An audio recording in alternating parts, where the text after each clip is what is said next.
सर्व उपस्थित आणि गुरुजनांना नमस्कार. आजच्या सत्राची सुरुवात ही सरस्वती स्तवनाने होईल. या कुंदे तुषारहार धवला, या शुभ्रवस्त्रावृता, या वीणावरदण्डमण्डितकरा, या श्वेतपद्मासना, या ब्रह्माच्युतशङ्करप्रभृतिभिः दैवैः सदा वन्दिता, सा मां पातु सरस्वती भगवती निःशेषजाड्यापहा.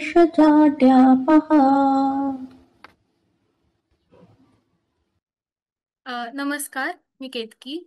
बोधसूत्र संशोधन केंद्राच्या वतीने मी तुमच्या सगळ्यांचं अक्षरायण व्याख्यानमालेच्या दुसऱ्या पुष्पात मनपूर्वक स्वागत करते. प्राचीन काळापासून आपला देश भाषा आणि लिपींनी समृद्ध आहे. भारतीय लिपी आणि भाषांच्या उत्पत्तीपासून त्यांच्या उत्क्रांतीपर्यंतचा प्रवास, भाषांची गाथा, लिपींची कथा आणि त्यांनी आपल्या संस्कृतीवर उमटवलेला त्यांचा ठसा यांचा आढावा अक्षरायण व्याख्यानमालेच्या वेगवेगळ्या सत्रांमधून आपण घेणार आहोत. या व्याख्यानमालेचा आनंद आपण ज्या संस्थेमुळे अनुभवू शकतोय त्या म्हणजेच बोधसूत्र भारतीय विद्या अध्ययन आणि संशोधन केंद्र याची मी थोडक्यात ओळख करून देते.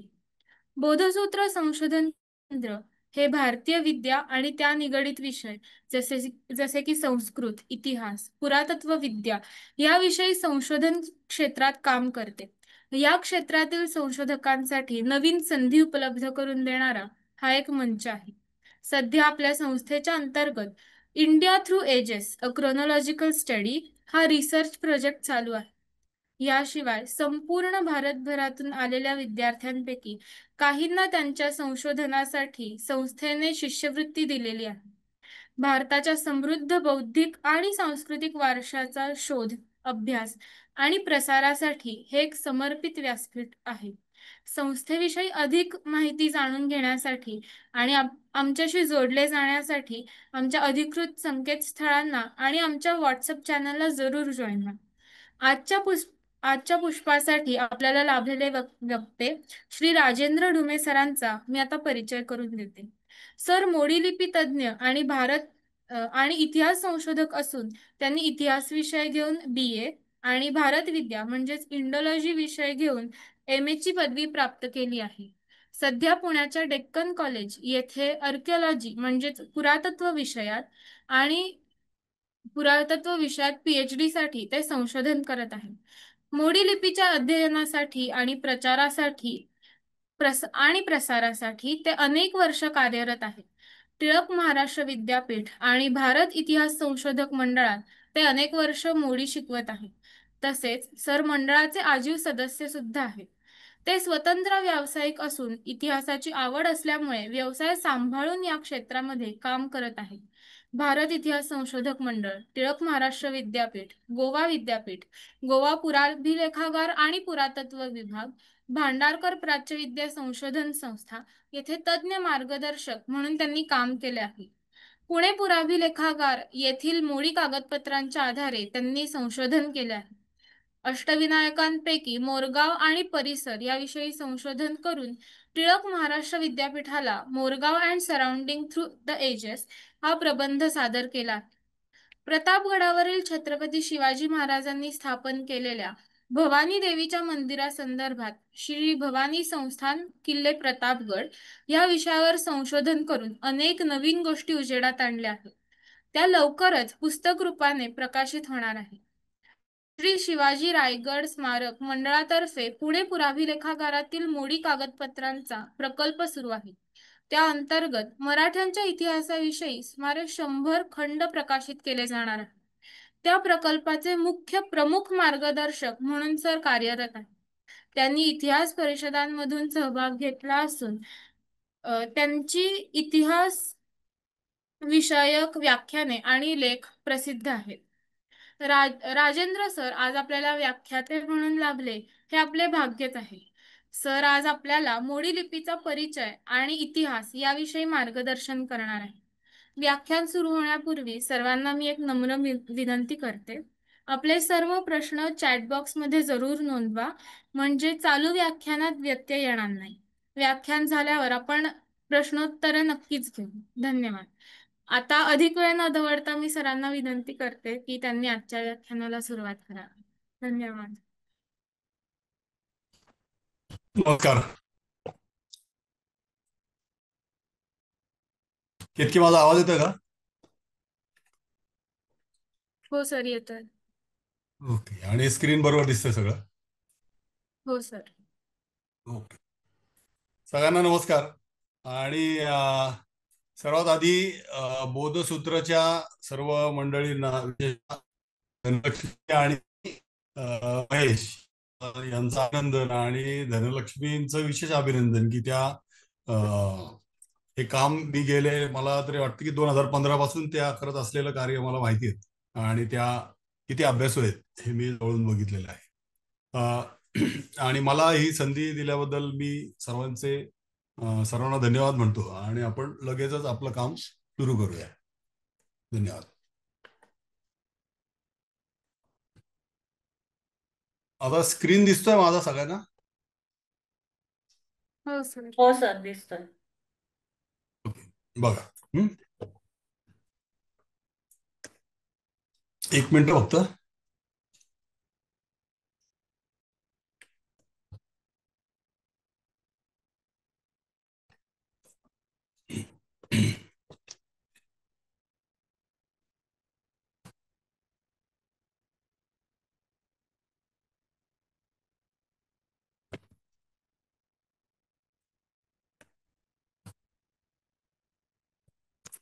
ओके.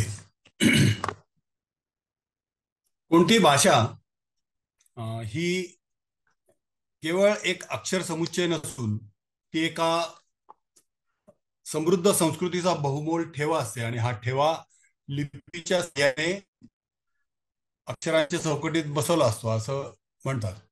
असतो असं म्हटलं जातं. तर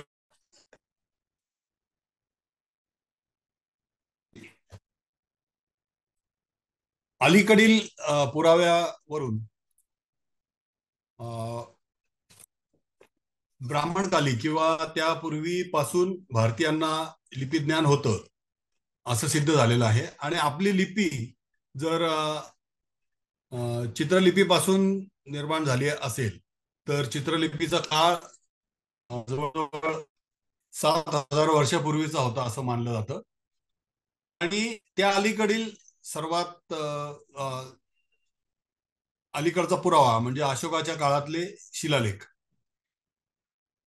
आणि ते पाहून सम्राट अशोकाच्या काळात समाजाच्या सर्व थरामध्ये, आपल्याला माहिती आहे का, अशोकाच्या आज्ञा वेगवेगळ्या ठिकाणी वेगवेगळ्या स्थानिक भाषांमध्ये लिहिलेल्या आहेत, आणि त्यामुळं त्या काळामध्ये समाजाच्या सर्व थरामध्ये लेखनविद्या रुजलेली आहे असं आपल्या लक्षात येतं.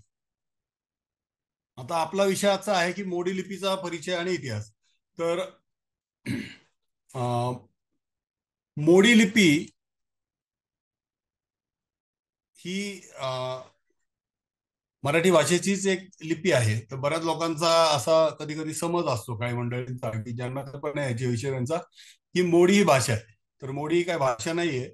जशी आपण देवनागरी किंवा बालबोध मध्ये लिहितो, त्याला बालबोध लिपी पण म्हणतात देवनागरीला, तसं जलद लिखाणाची ही मराठी भाषेची लिपी आहे. आणि सर्वात महत्वाचं आणखीन एक गोष्ट आधी सांगतो की मोडी लिपीमध्ये ही जलद लिखाणाची लिपी आहे, त्यामुळं यात तुम्हाला व्यवहाराचीच कागदपत्र मिळतील. याच्यामध्ये ग्रंथ निर्मिती होत नाही, कारण मोडी लिपी ही मराठी भाषेची व्यवहाराची लिपी आहे. आता ही लिपी नेमकी कोणत्या काळात सुरू झाली याविषयी आणि या लिपीचा जनक कोण आहे याविषयी संशोधकांची वेगवेगळी मतं आहेत. तर त्यातली काही प्रमुख मतं आहेत ती आपण बघूयात. तर काही संशोधकांच्या मते अशोकाच्या लिपीतून मोडी लिपी निर्माण झाली असावी असं एक कयास आहे. आणि जसं अशोकाच्या लिपीमध्ये आपल्याला इथे दिसेल बघा, अशोकाच्या लिपीमध्ये अपूर्ण व्यंजने आणि असतात, आणि त्यामध्ये अपूर्ण व्यंजने नसल्यामुळे जोडाक्षर काढता येत नाही. म्हणजे व्य असं लिहायचं असेल तर वय असं लिहिलं जातं. किंवा मोडी लिपीमध्ये पण त्याचप्रमाणे नमस्कार असं न लिहिता नमस्कार असं लिहिलं जातं. पण काही ठिकाणी असं लिहिलं जातं. बऱ्याचदा मोडी लिपीमध्ये जोडाक्षर असतातच, कमी प्रमाणात असली तरी मोडी लिपीमध्ये जोडाक्षर असतात. आणि दुसरं की मोडी लिपीमध्ये अशोकाच्या, आपल्याकडे इथं उजवीकडे लेख दिसतो बघा, सम्राट अशोकाचा स्तंभलेख. तर त्या अशोकाच्या लेखातल्या लिपीमध्ये सुद्धा उकार, वेलांट्या यामध्ये ऱ्हस्व दीर्घ अशी व्यवस्था नसते. तर आणि मोडी लिपीमध्ये पण तशी व्यवस्था नाही. ऱ्हस्व दीर्घ एकच वेलांटी, एकच उकार अशी व्यवस्था असते. आणि दुसरं असं की मौर्यांची लिपी म्हणून मौर्यी आणि त्याच्यावरून मोडी असं काही संशोधकांचं मत आहे. पण याबाबतीत कोणताही पुरावा नाही, त्यामुळे ती एक आख्यायिकाच ठरली. आणि आजही अशोकाचे लेख ज्या लिपीमध्ये आहेत त्या ब्राह्मी लिपीला आपण आजही ब्राह्मी लिपी म्हणतो, आणि अशोकाच्या काळात त्याला धम्मलिपी असंही म्हटलं गेलं. तर त्यामुळे यावर विश्वास ठेवता येत नाही. तर हा एक कोणाचा तरी तर्क आहे, पण तो तितका बरोबर नाही. आणखीन एक असं आहे की असा एक समज आहे सार्वत्रिक, किंवा काही इतिहास संशोधकांचं मत असं होतं की छत्रपती शिवाजी महाराजांचा प्रसिद्ध चिटणीस बाळाजी आवजी, तर याने या मोडी लिपीचा शोध लावला. पण बाळाजी आवजीच्या आधी अनेक मोडी कागद उपलब्ध आहेत. म्हणजे शिवाजी महाराजांच्या पूर्वीच्या काळात पण मोडी लिपी होती, आणि त्या त्या काळातले पेपर्स, त्या काळातले दस्तऐवज उपलब्ध असल्यामुळं बाळाजीला मोडी लिपीचा जनक म्हणता येणार नाही. परंतु चिटणीस या शब्दाचा अर्थ लक्षात घेतल्यावर या समजुतीवर काहीसा प्रकाश पडू शकतो की मध्ययुगीन काळामध्ये मराठी भाषेमध्ये अनेक फारसी आणि अरबी शब्द जसेच्या तसे किंवा त्यांचं रूप बदलून आलेले दिसतात, तत्सम किंवा तद्भव. आणि याचं कारण तत्कालीन राजकीय सत्ताधीश जे होते, तत्कालीन सत्ताधीश हे मुसलमान होते, आणि त्यांनी इथे 350 वर्षाहून जास्त राज्य केलं.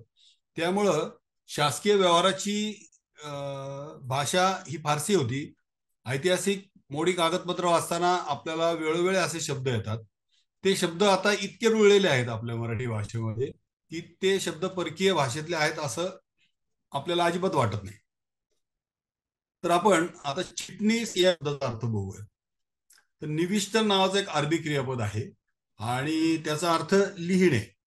त्यावरून निसिंदा हा एक शब्द त्या काळामध्ये प्रचलित होता. तर निसिंदा म्हणजे लिहिणं, आणि चिठी म्हणजे पत्र, आणि चिठी नवीस म्हणजे पत्रलेखक. तर हा पत्रलेखक म्हणजे पत्र लिहिणारा लेखनिक नाही, तर हा या विभागाचा प्रमुख असायचा, अधिकारी असायचा, कारकून नाही.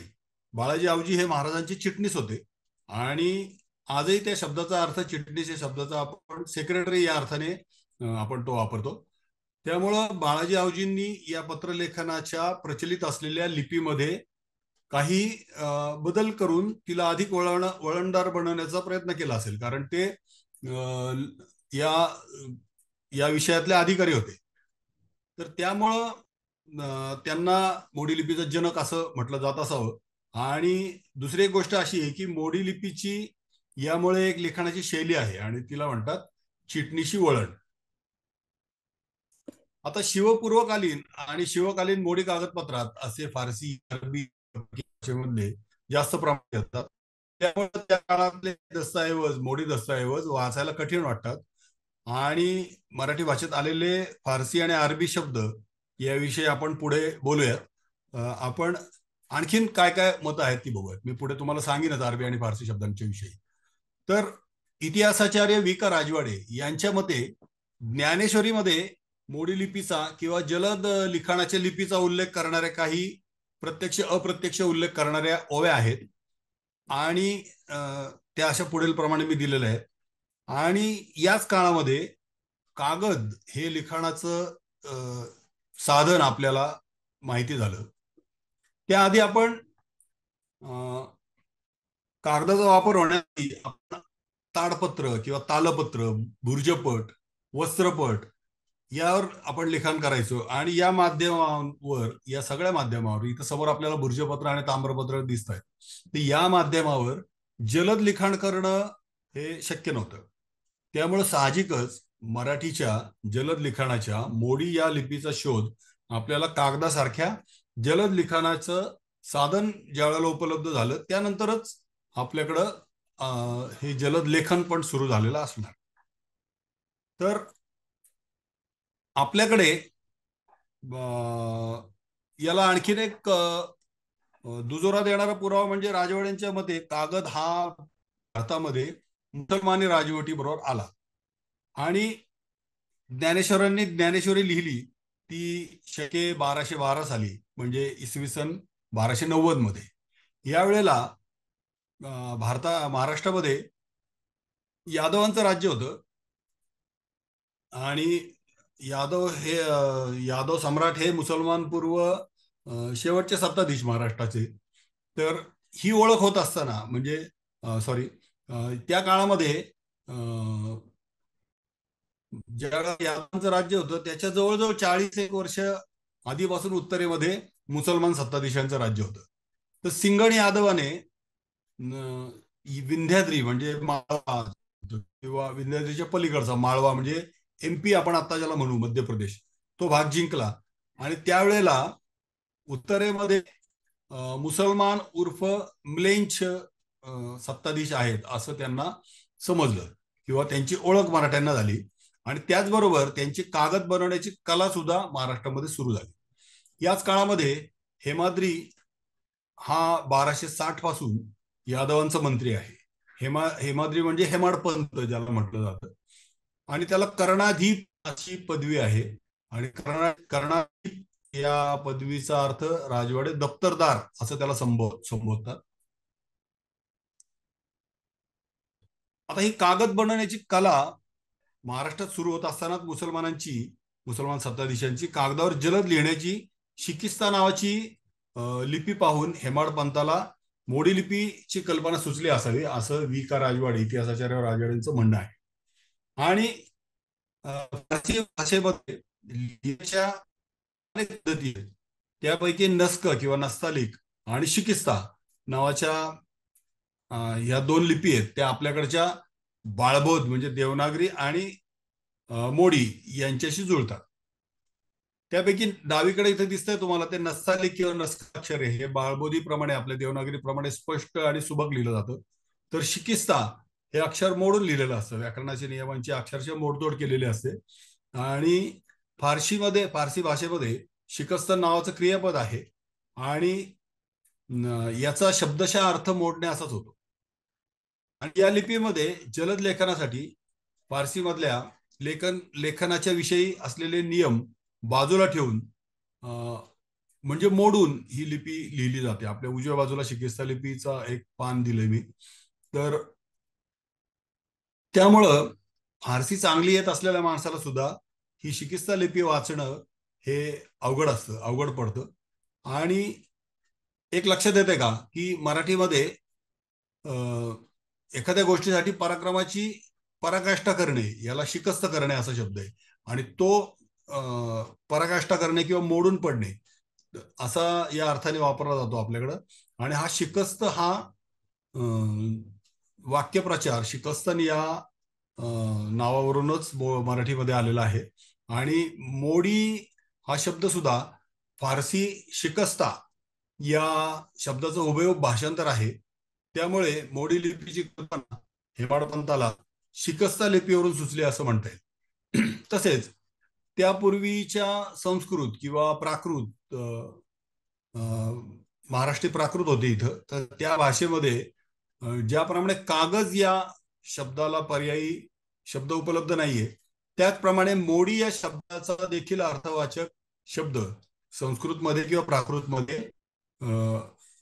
आपल्याला दिसेल.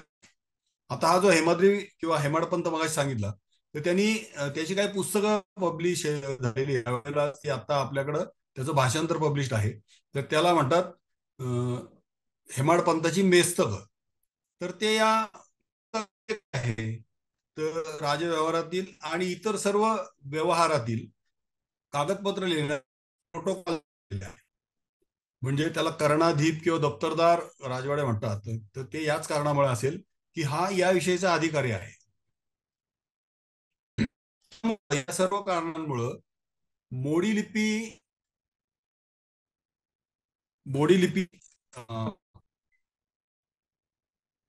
हेमाडपंथाला शिकिस्ता या फारसीच्या लिपीवरून सुचे असावी असं म्हणणं जास्त संयुक्तिक ठरतं.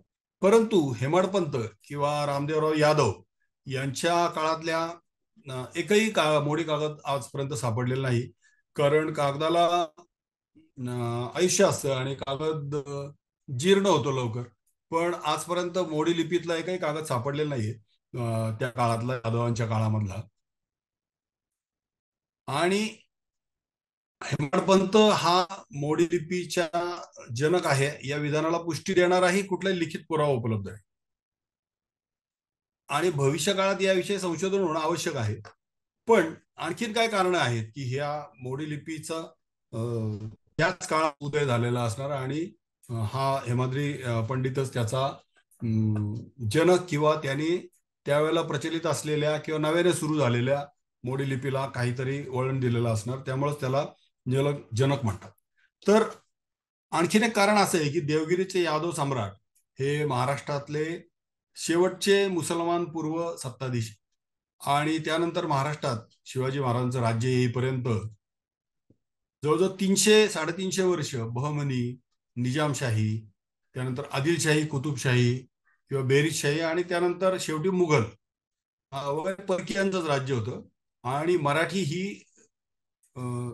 पराभूत झालेल्या किंवा पराजित झालेल्या किंवा गुलामांची एक प्रकारे गुलामी परकीय राज्यकर्ते ज्यांना गुलाम समजत होते अशांची भाषा असल्यामुळे या जिथं जीवन मरणाचा प्रश्न आहे तर त्या काळामध्ये मराठी भाषेमध्ये काही नवीन लिपी तयार होईल किंवा त्या तयार करण्यासाठी प्रोत्साहन मिळेल असं वाटत नाही.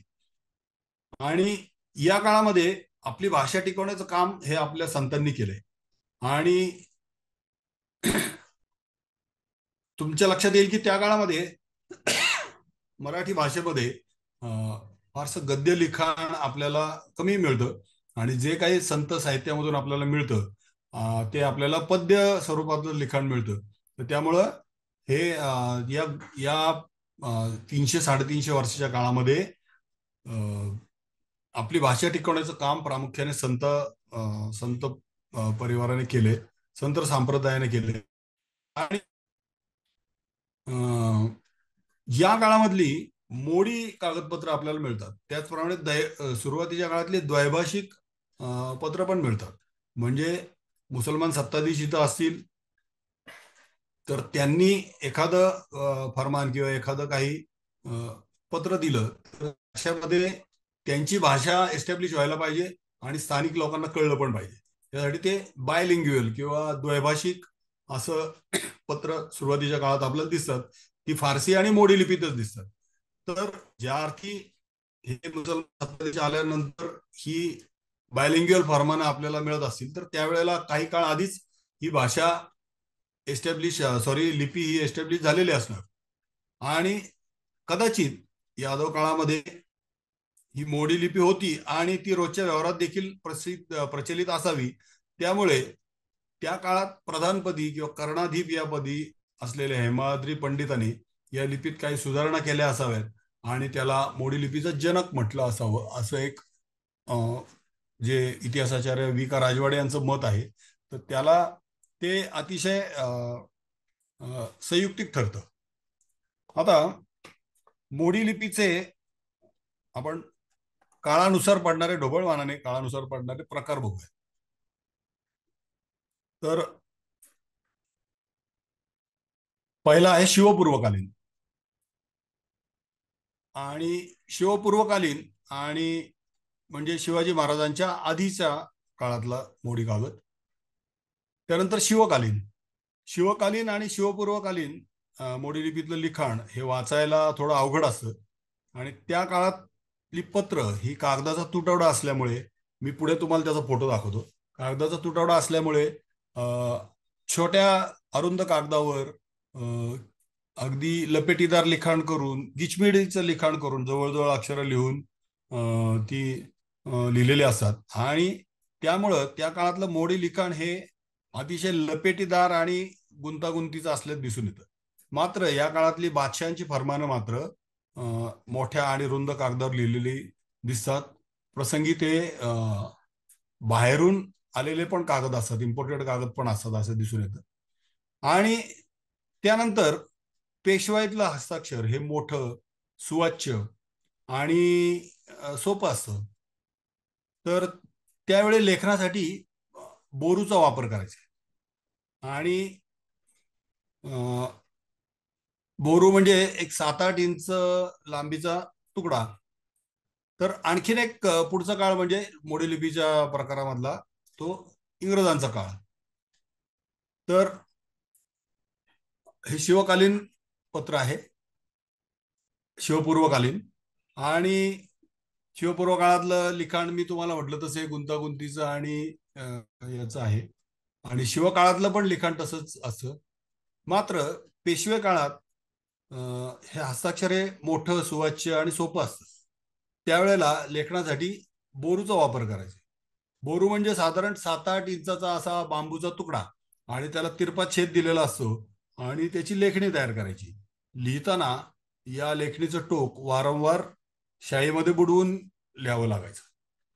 त्या काळात ज्या वेळेला पुढे पेशवे पुण्यात राहायचे, तर त्यावेळेला हे बघा, हे पेशवेकालीन मोडीपत्र आहे. तर आधीच्या या पत्रांपेक्षा पेशवेकालीन अक्षर आपल्या लक्षात येईल की ते मोठ्या कागदावर आणि मोठं अक्षर त्याचं असायचं, आणि सुटसुटीत लिहिलेलं सोपं अक्षर आहे, सुवाच्य आहे.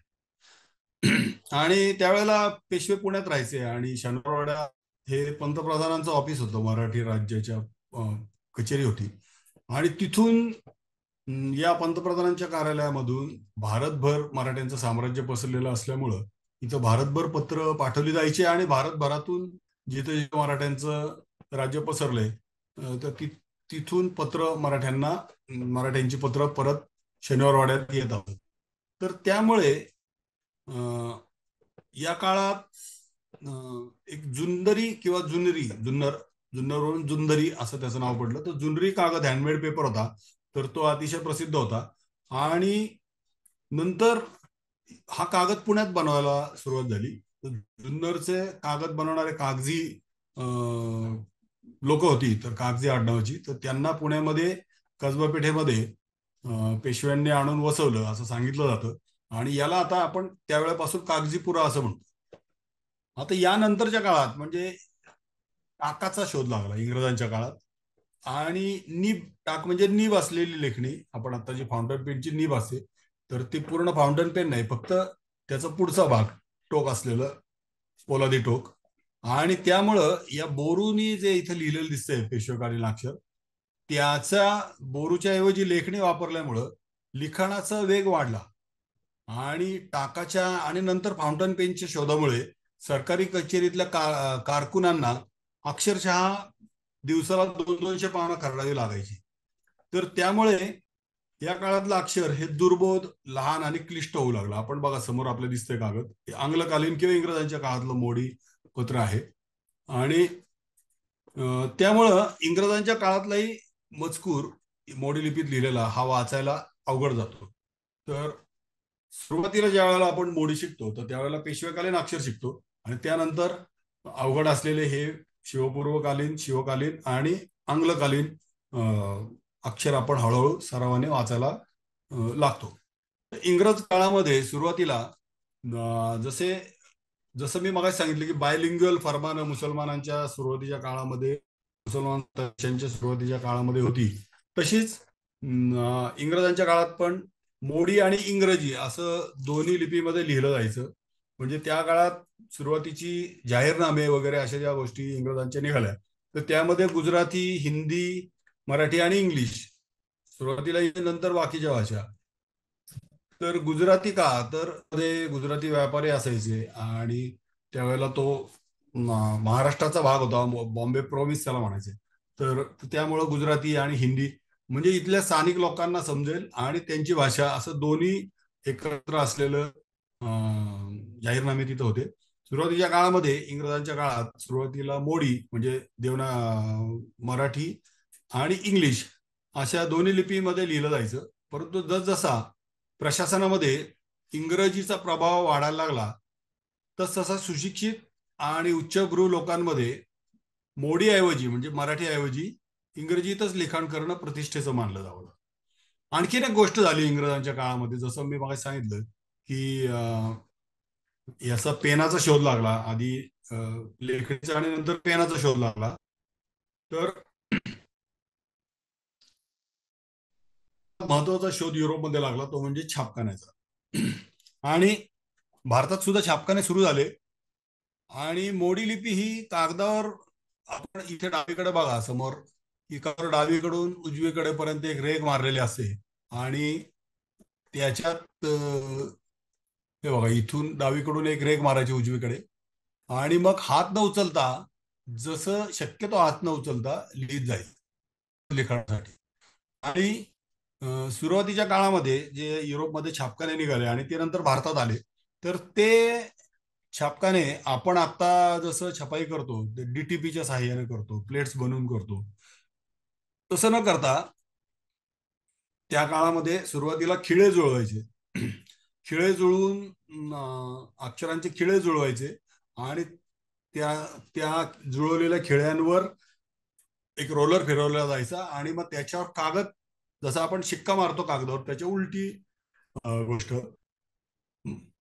की त्या याच्यावरून कागद आपटला जायचा त्याच्यावर आणि मग ते छापलं जायचं.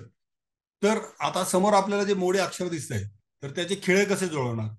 कारण देवनागरी जी सुटी सुटी अक्षर होती त्याचे खिळे जुळवणं सोपं होतं, पण मोडी लिपीचे खिळे बनवणं अवघड पडायला लागलं. आणि छापखान्याच्या दृष्टीने सुद्धा मोडी लिपी ही गैरसोयीची वाटायला लागली. तरी सुद्धा त्या काळातल्या मोडीप्रेमी मंडळींनी मोडी लिपी टिकवण्याचे प्रयत्न केले. आणि त्या काळात त्यांनी तयार केलेल्या मोडी लेखन वाचन माला नावाच्या छोट्या पुस्तिका त्या काळात अतिशय लोकप्रिय ठरल्या. काही इंग्रजांनी पण, या स्थानिक मोडी लिपी तज्ज्ञांप्रमाणे इंग्रजांनी पण प्रयत्न केला की छापखान्यात मोडी लिपीचा टाईप तयार करून पुस्तकं छापायचा. त्यापैकी एक विल्यम कॅरे नावाचा ब्रिटिश मिशनरी होता, त्याने, आणि सर चार्ल्स विल्किन्सन या ईस्ट इंडिया कंपनीच्या अधिकाऱ्याने अशा प्रकारचा प्रयत्न करून बघितला.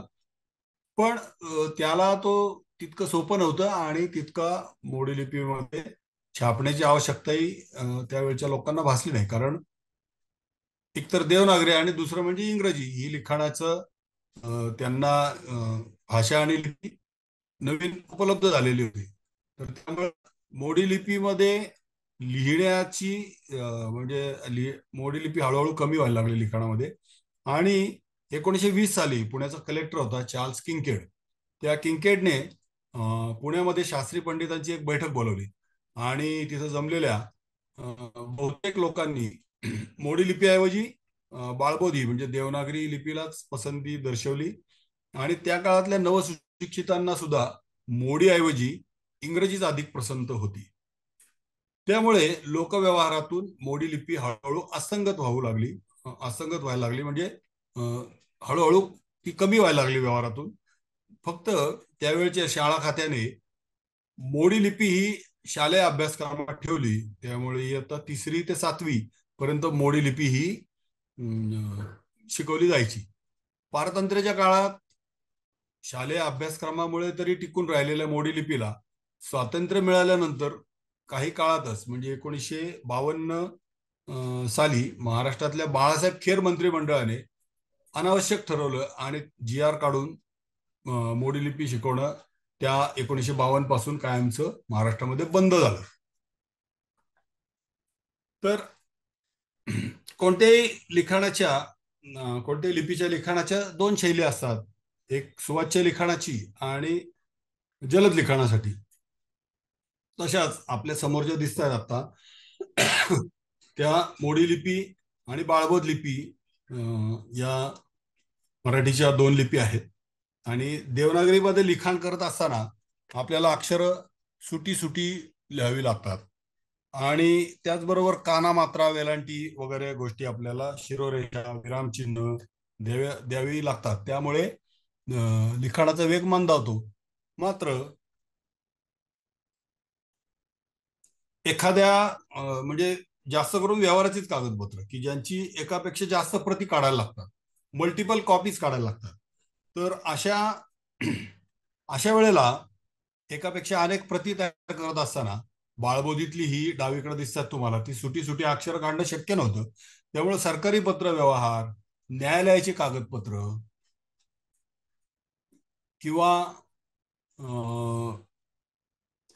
सर्व प्रकारचे व्यवहाराचे कागदपत्र म्हणजे जमा खर्चाचे कागद, हिशेबी कागद, ताळेबंद किंवा खरेदी विक्रीचे व्यवहाराचे कागदपत्र, ज्याच्या तुम्हाला मल्टिपल कॉपीज काढाव्या लागतात, अशी कागदपत्र जलद लिहायचा त्यातला मजकूर यासाठी मोडी लिपीमध्ये लिहू लागले लोक. आणि लिहिले गेले हे कागदपत्र. आणि इतर लिखाण म्हणजे धर्मग्रंथ किंवा पोथ्या, पुस्तकं या बाळबोधीमध्ये किंवा देवनागरीमध्ये लिहिलं जाऊ लागलं.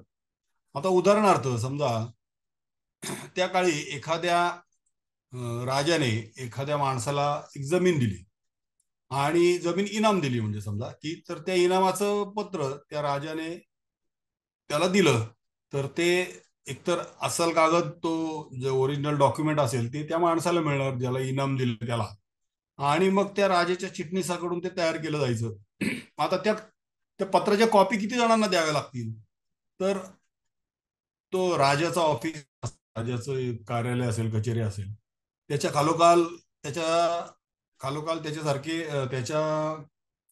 त्याचे अधिकारी असतील प्रधानांसारखे, किंवा त्याच्या खालोखाल त्या सुभ्याचा सुभेदार, ती जमीन ज्या भागातली असेल त्या भागाचा देशमुख, परत देशपांडे, ती जमीन ज्या गावातली असेल तिथले पाटील कुलकर्णी, परत कर वसूल करणारे कमावीसदारांसारखे अधिकारी, अशा वेगवेगळ्या किंवा 10 जणांना तरी ती कॉपी त्याची दिली जायची.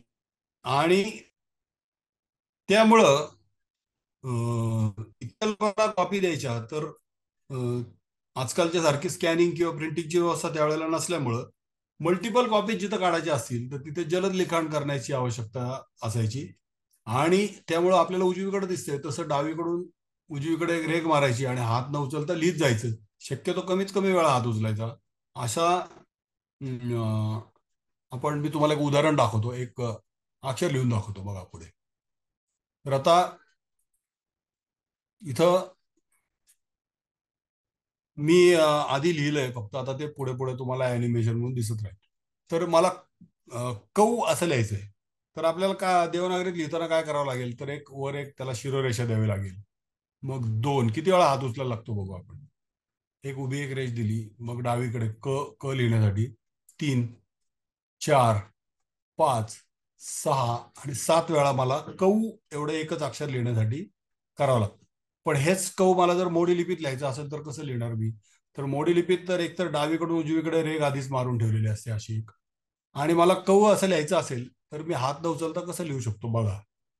मी एकदाही हात उचलला नाही आणि हे त्याला काना आणि 2 मात्रे असं झालं. तर हे जलद लिखाण, यासाठी जलद लिखाण जिथे जिथं करावं लागतं.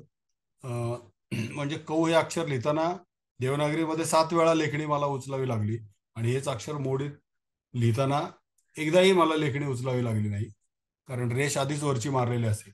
तर जलद लिखाण करत असताना डावीकडून उजवीकडे एक शिरोरेषा काढलेली जाते, आणि तिच्या खाली अक्षरे आणि शब्द एकमेकांना जोडून काना, मात्रा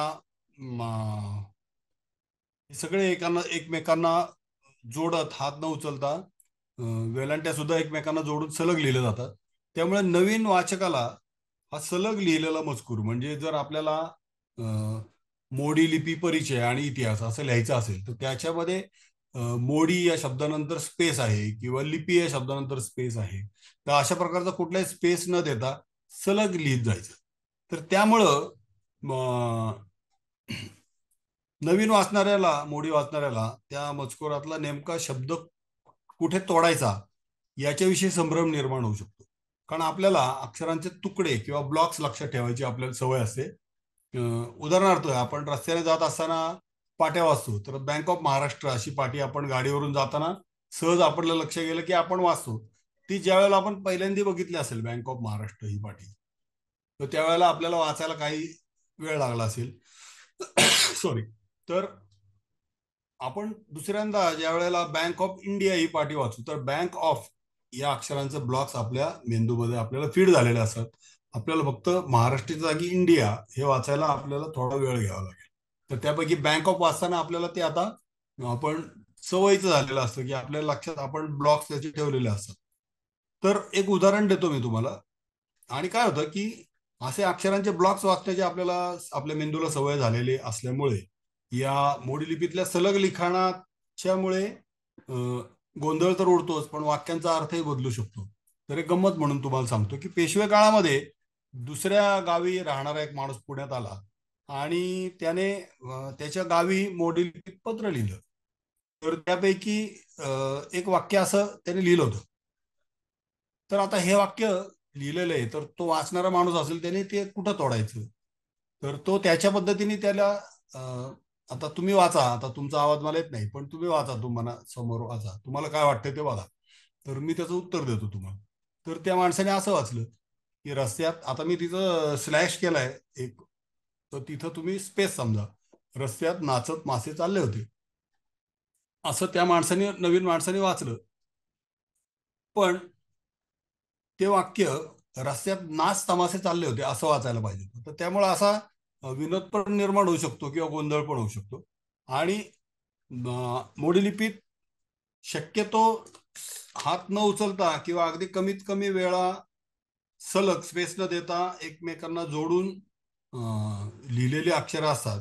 तर त्यामुळे सुरुवातीच्या काळात वाचणाऱ्याला ही अक्षरं नक्की कुठल्या शब्दात कुठलं अक्षर आहे याच्याविषयी संभ्रम निर्माण होतो. आपल्याकडे इंग्रजी भाषेची ओळख होण्यापूर्वी विरामचिन्ह वापरत नव्हते. तर मराठीत आलेली विरामचिन्ह किंवा सगळीच व्याकरणाची चिन्ह ही आपण इंग्रजीकडून घेतलेली आहे. तर त्यामुळं देवनागरी वाचणाऱ्याला सुद्धा त्याच्यामध्ये व्याकरणाची चिन्ह नसल्यामुळे नवीन माणसाला थोडंसं अवघड जातं, पण अर्थात सवयीने त्याचा सराव होऊ शकतो. आता शिवपूर्व काळात निजामशाही, आदिलशाही वगैरेची मोडी पत्र उपलब्ध आहेत.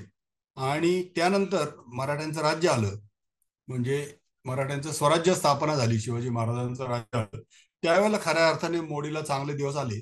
त्यावेळी मराठी भाषेमध्ये अनेक फारसी शब्दांचा वापर केला जात असे. आणि छत्रपती शिवाजी महाराजांनी राज्याभिषेक प्रसंगी राजव्यवहार कोश, आणि या राजव्यवहार कोशाचं काय काम होतं की त्या काळी मराठीमध्ये व्यवहारात प्रचलित असलेले फारसी किंवा परकीय अरबी फारसी शब्द काढून टाकून त्याच्या जागी मराठी किंवा संस्कृत पर्यायी शब्दांचा वापर करायला सुरुवात केली. आणि तो हा कोश आहे, राजव्यवहार कोश. तर इथे तुम्हाला थोडंसं लक्ष दिलं बघा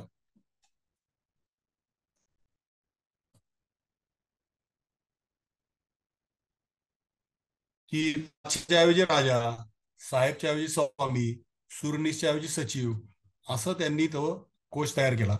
आणि इतकंच नाही, तर त्या काळात तो कोश फक्त तयारच नाही केला, तर त्या काळात असलेले पत्रांचे फारसी मायने पण शिवाजी महाराजांनी बदलले आणि त्या जागी संस्कृत किंवा मराठी शब्द असलेले मायने वापरायला सुरुवात केली. आणि आपण असं म्हणू शकतो की शिवाजी महाराजांनी जसं हा एक शिवचरित्राचा वेगळा पैलू आहे आणि फार महत्वाची गोष्ट आहे, आणि ती लक्षात घेतली पाहिजे की ज्याप्रमाणे शिवाजी महाराजांनी या प्रदेशावरचं परकीयांचं आक्रमण मोडून काढलं, त्याचप्रमाणे मराठी भाषेवरचंही आक्रमण शिवाजी महाराजांनी मोडून काढलं. आणि हा शिवचरित्राचा महत्वाचा पैलू आपण लक्षात घेतला पाहिजे. शिवोत्तर काळामध्ये मराठ्यांचं राज्य भारतभर पसरलं, पण शिवोत्तर काळापर्यंतच्या 3 पत्रांचा वि. क. राजवाडेंनी अभ्यास करून त्याची तुलना केली आहे. ते मराठ्यांच्या इतिहासाची साधने नावाचं त्यांचे जे 22 खंड प्रकाशित झाले आणि त्यातल्या एका खंडाच्या प्रस्तावनेमध्ये राजवाड्यांनी या मोडी लिपीतल्या 3 पत्रांची तुलना करून त्यातल्या मराठी शब्द किती आहेत आणि परकीय शब्द किती आहेत ते बघितलं. तर शिवकालीन काळामधलं 1628चं एक मराठी पत्र घेतलं. त्याच्यामध्ये एकूण 236 शब्द होते आणि त्यातले फक्त 34 शब्द मराठी होते आणि ते सुद्धा प्रामुख्याने त्या अर्थाच्या फारसी शब्दाचंच भाषांतर होते असं दिसतं. म्हणजे फक्त 14% शब्द मराठी होते असं लक्षात येतं. त्यानंतर शिवाजी महाराजांचा राज्याभिषेक 1674 साली झाला, इसवी सन 1674 साली. त्याच्यानंतर 1677चं एक पत्र घेतलं शिवाजी महाराजांचंच त्यांनी. तर त्यामध्ये एकूण 135 शब्द आहेत शिवकालीन पत्रामध्ये आणि त्यापैकी 51 शब्द फारसी तर 84 शब्द मराठी आहेत. म्हणजे 62% शब्द मराठी आहेत. आणि त्यानंतर 1628च्या नंतरचं 100 वर्षानंतरचं 1728चं पेशवे काळातलं पत्र राजवाड्यांनी घेतलं आणि त्यामध्ये एकूण शब्द 127 होते आणि त्यातले फक्त 8 शब्द फारसी होते आणि 119 शब्द मराठी होते. म्हणजे त्यातले 93% शब्द मराठी होते. शिवपूर्व काळात जे 14% दिसत आहेत आणि ते नंतर 100 वर्षांनी 93% शब्द. तर याचं कारण शिवाजी महाराजांनी तयार केलेला राजव्यवहार कोश आणि त्यावेळेला धरलेला मराठी शब्दांचा हट्ट आणि ते मराठी शब्द त्या काळात प्रचलित झाले. पुढच्या काळात शिवोत्तर काळात, शिवोत्तर म्हणजे पेशवे काळात, मराठ्यांचं राज्य हे संपूर्ण भारतभर पसरलं आणि त्यामुळे मराठीमध्ये पुन्हा फारसी आणि इतर भाषांमधले शब्द आले. पण जे 1628च्या पत्रात आपल्याला दिसतात की ते काय म्हणतो आपण 18व्या शतकात जे परकीय शब्दांचा शिरकाव मराठीमध्ये झाला, हा शिरकाव 14व्या 15व्या आणि 16व्या शतकाप्रमाणे मराठी भाषेला मागे सारून न होता मराठीची मर्जी सांभाळून झाला. हा फार महत्वाचा फरक आहे. याचं कारण का की आपण शिवाजी महाराजांच्या राज्याभिषेकानंतर पुढच्या काळामध्ये मराठ्यांचं साम्राज्य भारतभर झालं आणि तो जो प्रदेश होता तो सगळा मुघलांच्या ताब्यातला प्रदेश होता. तो प्रदेश मराठ्यांच्या ताब्यात आल्यानंतर तिथं रुळलेले, तिथं काय म्हणतात, तिथं वापरत असलेले काही परकीय शब्द आपल्याही पत्रांमध्ये पुढे दिसायला लागले. पण ते आपली मर्जी सांभाळून येत होते, आपल्या मराठी भाषेतल्या शब्दांना बाजूला सारून येत नव्हते. हा फार महत्वाचा फरक आहे त्याच्यामध्ये. तर आता मी तुम्हाला मगाशी म्हटलं की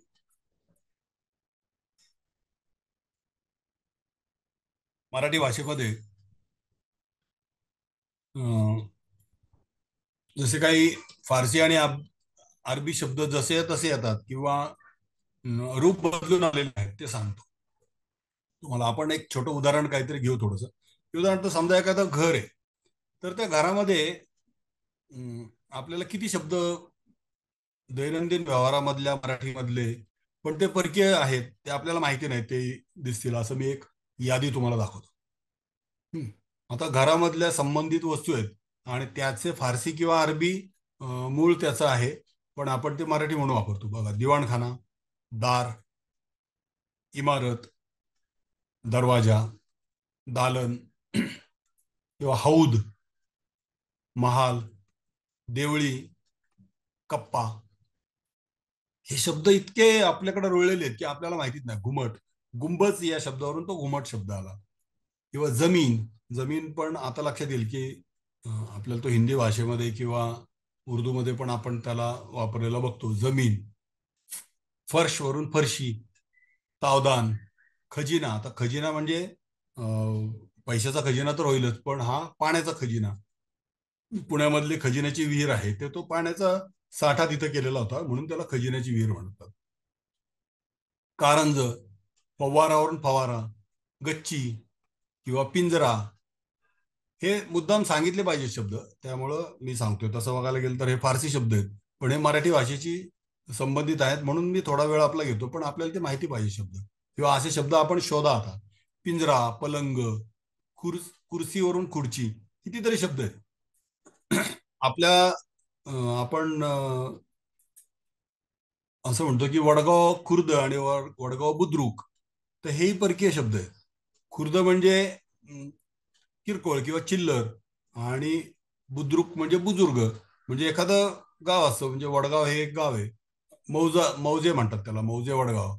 तर वडगाव नावाच्या गावातली काही लोक त्यांच्या शेतामध्येच घर बांधतात, आणि ते एक छोटंसं उपनगर होतं, की शेत लांब असल्यामुळं किंवा काही कारणामुळे एखाद्या जवळच्या ठिकाणी जातात, आणि मग ते त्या गावाचं उपनगर किंवा ती वाडी किंवा वस्ती होते एक छोटी. तर त्याला इथली लोक स्वतःला जुनं असल्यामुळं बुजुर्ग म्हणतात, आणि ते किरकोळ किंवा नवीन आहे किंवा चिल्लर आहे या अर्थाने ते छोटं आहे या अर्थाने खुर्द असं म्हटलं गेलं. तर आजही आपण वडगाव बुद्रुक आणि वडगाव खुर्द, तर तो बुद्रुक आलाय बुजुर्गावरून. आता बघ काही आपण एक 7-8 शब्द घेतो किंवा एक 10 शब्द. तर रियाज हा शब्द आपण वापरतो. तर रियाज म्हणजे गणित. पण आपण आता काही शब्द असे सांगतोय की जे आपण, ज्याचा मूळ अर्थ वेगळाच आहे, आपण वापरतो वेगळाच अर्थ. आपण आता रियाज म्हणजे सराव या अर्थाने वापरतो, पण तो मूळ शब्द आहे अॅरिथमॅटिक किंवा गणित. मखलाशी, मखलाशी करणे म्हणजे आपण जस्टिफिकेशन असा अर्थ घेतो आता, पण तो बाजू घेणे असा आहे, कन्क्ल्युजन असा अर्थ आहे त्याचा ओरिजिनल. किंवा हरकत, हरकत हा शब्द आपण एखाद्या गोष्टीची हरकत घेतली म्हणतो, हा हा सुद्धा परकीय शब्द आहे, पण त्याचा अर्थ आपण आक्षेप या अर्थाने घेतो. त्याचा खरा अर्थ आहे मुवमेंट. मुवमेंट या अर्थाने हरकत वापरला जातो शब्द. किंवा रजा. आता ऑनलाईन शिकवत असताना इकडं समोरचा आहे, पण त्यांचा रिस्पॉन्स आपल्याला येत नाही, त्यामुळे मी गृहीत धरून बोलतोय तुमच्याशी बरं का, कारण वर्गात मी बोलत असेल तर तो एक संवाद होतो समोरच्या माणसाशी. तर आता रजा, रजा हा शब्द काय आहे की आपण रजा घ्यायची, अनुपस्थित राहायचे या अर्थाने रजा हा शब्द वापरतो. पण त्याचा मूळ अर्थ आहे की परवानगी, म्हणजे सुट्टी घ्यायला परवानगी. म्हणजे तुम्ही मला रजामंद होऊन सुट्टी घ्यायला सांगितली, त्याला त्या अर्थाने तो रजा वापरला जातो शब्द. किंवा सोबत करणे म्हणजे आपण साथ करणे म्हणतो, पण सोबत कर्दन हा फारसी शब्द आहे, तो बोलणे या अर्थाचा शब्द आहे. किंवा तकलीफ हा शब्द आहे, तर आपण तो तकलीफ म्हणजे त्रास या अर्थाने घेतो, आणि तो मूळ अर्थ त्याचा गृहपाठ किंवा होमवर्क हा अर्थ आहे त्याचा. अर्थात त्याच्यामुळे पण तकलीफ होते, पण तो अर्थ आपण चुकीचा अर्थ घेऊन आपण हे करत असतो. आता तबियत, तबियत हा सुद्धा फारसी शब्द आहे, आणि तब्येत आपण म्हणतो, तर तो त्याचा मूळ अर्थ निसर्ग असा आहे, पण आपण आता तो तब्येत म्हणजे प्रकृती या अर्थाने आपण घेतो. किंवा राजीनामा, तर एखादी गोष्ट करायला मी तयार आहे म्हणून एक राजीनामा लिहून देतो, म्हणजे मी तयार आहे म्हणून राजी झालो एखादी गोष्ट करायला, म्हणून आपण लिहून दिलं. पण सध्याच्या मराठीत राजीनाम्याचा अर्थ नोकरी सोडण्याच्या संदर्भात घेतो, की कुठला तरी राजीनामा, एखादं पद सोडण्याचा राजीनामा म्हणून आपण घेतो. गर्द हा एक शब्द आहे. गर्द म्हणजे धूळ, आणि त्यावरून गर्दीच मिळवणे हा एक शब्द आपल्याकडं आला वाक्प्रचार. जरा, जरा आपण म्हणतो जरा बाजूला सारखा किंवा किंचित थोडस, तो जर्रा, जर्रा म्हणजे कण, अगदी छोटा कण, सूक्ष्म कण, त्याला जर्रा म्हणतात. तो जर्रावरून जरा आला. किंवा बेसुमार म्हणतो आपण. ऍक्च्युली शुमार कर्दन म्हणजे मोजणी केली. आपण काय म्हणतो, एखादी गोष्ट मोजली नसते त्याला आपण बेसुमार म्हणतो. आणि बेसुमार हा शब्द न मोजलेल्या गोष्टीसाठी आपण म्हणतो. मग सुमारे म्हणजे काय, सुमारे म्हणजे सुद्धा आपण अंदाजेच म्हणतो. सुमारे म्हणजे अंदाजे नाही, ते बेसुमार, म्हणजे दोन्ही अर्थ चुकीचेच आहेत. तर शुमार कर्दन म्हणजे मोजणे, आणि त्यावरून खाणे सुमारी केली जाते, म्हणजे मोजणी केली जाते, लोकसंख्या मोजली जाते, किंवा तर त्याला खाणे सुमारी म्हणजे ती ऍक्च्युली मोजणी या अर्थाने सुमार हा शब्द घेतला जातो. तर असे कितीतरी शब्द आहेत. तलब म्हणजे मागणी, आणि त्यावरून तल्लफ आपल्याकडे आला. किंवा रुमाल, आणि मराठीतली काय आडनाव पण अशी आहेत की हा रुमाल म्हणजे काय, रुख म्हणजे चेहरा, आणि मालिश कर्दन नावाचं परत क्रियापद आहे की चोळणे यासाठी ते. तर चेहरा पुसण्यासाठी आपण, चेहऱ्याची मालिश किंवा पुसण्यासाठी आपण वापरतो तो रुमाल. असे वेगवेगळे शब्द येतात. आडनावं सुद्धा मराठीतली काही काही फारसी आणि अरबी वरून आहेत, फारसीवरून जास्त करून आहेत. बिनी म्हणजे नाक, फौजीचं नाक म्हणजे सर्वात पुढे जे असतात ते बिनीवाले, किंवा आगवानीला सगळ्यात पुढे असतात ते आगवाने. आता त्याचा अपभ्रंश हागवणे असा झालाय.